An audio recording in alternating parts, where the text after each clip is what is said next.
Bizim şu mantıqamızda dindarın iki tane ulukon zəfi var. Bir adama agahi var. Bilin fakir. Bütün aslında ben birlik bir 4-5 tane bir print alacak oldum. On falancan bam ha geliver. Beni şu kapıdan açtım ben bir 20 bildim da.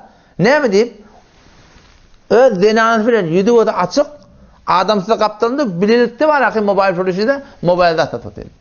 Bir lese eşirik girecek on girilmeydi. Ahura gel. Ben girilmedim eşirik. Kaptanlar bir tükane gittim. Şu Müslüman namaz okuyan oğlan. Takkallı var orada.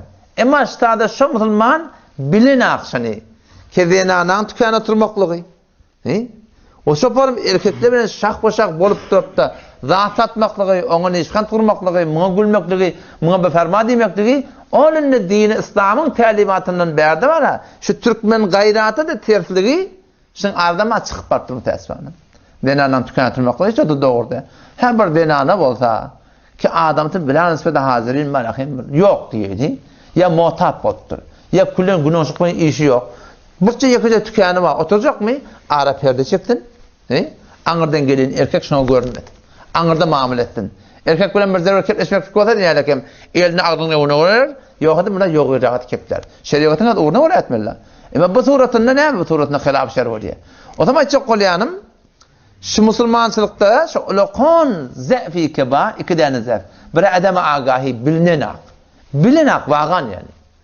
Gelece mehrem mi, namehrem mi, piseremu mehrem mi, namehrem mi, piser hala doktor hala mehrem mi, namehrem mi, bazen halim oturuşmalı mı, oturuşmalı mı, bilinenak şunu. Bilenden sonra ne zəf geliyor? Zəfi iman. İman zayıf. Bilip du yani edibilenak. Bilip du yani yüzünden gelenak aytmakla. Bilip du hakka için günahlarını emanet diye yüze galıp burada edip bırakayım aydı bilenak. O zaman avval kıymuradi eğer bizim zindagimizden ayıracak olsa şunu ne etmeli? Kitap okuymalı. Qav doktorun intikab etmeli. Qav celiselere gelmeli. Ta agahi artsın. İslam'dan önce İslam'ın hakkında öz hakkında vekil müdafaa olmalı. Temelde içeri yağdayımız Allah'a öğrenir. Kanaylantu, yürek kuruttu, kazalar taylantu, nefret gidik geldi. İçin Müslüman. Allah'ın aydan da öyle. Daşın Müslüman etmeden. Şimdi daşın Müslüman edecek. O şeyden şu agahi gerek.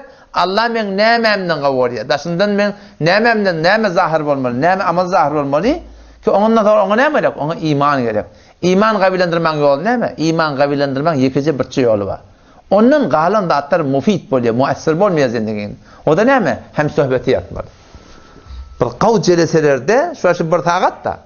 Şu bir taqat celesede de peyda veriyor şey.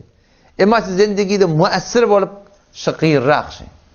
Diyelim en teşik bir sakti gelenine biz var ahim böyle şeyle tutuşu. Ama sohbet artsa, hemmesi artsa, işte tabii ki cemaat tebliği de var ha. Cemaat tebliği tasavvufa karını çağırdı ham şey. Tuhafsızlık dedi adam ya. Tasavvufa karını çağırdı ham, şunla sohbet var. Şu taada mecliste, mescitte olayan, ferişlerin doğasına diyorsun, qava adamla var, gözü yaşlı adamla var, şu sohbet artıya bir gün, 2 gün, 3 gün, o ne mi diye? Tenzindikinde ingılap duruyor Müslüman. Şun eseri şondan geliyor. Yok ben şu zaman tavsiyonu görüyordun ama ya falana kol ver sıkı diye temben pirim beni tem muridin boldu da. Şimdi zindagi eseri yok. Yöne bir at yönüş mütesvan. O zaman şu tayda inşallah var ya öyle xanavadamızda şey celisi talim olmalı. Güne bir akşam bir her xanavadamız xanava tertibi zindagi oluyor. Umum Türkmençilikte akşam namazı sonra xanavadan iş yapmadı. Oturmalı birden kitap okuymalı. Hayt bir kitapta olsa, bir taraf seni okuyup, bir taraf ayağını okuyutun, bir taraf barahım adamını okuyutun, bir taraf sana deytin barahım oğlunu okuyutun. Şu cemmol günü 15 dağa, 20 dağa, öydeğer dinin gurulmada, şu agahiyle art diye. Şun bereket ne emet diye? İman kabile niye? O zaman şeytek inşallah da dünya kıradın abat olur.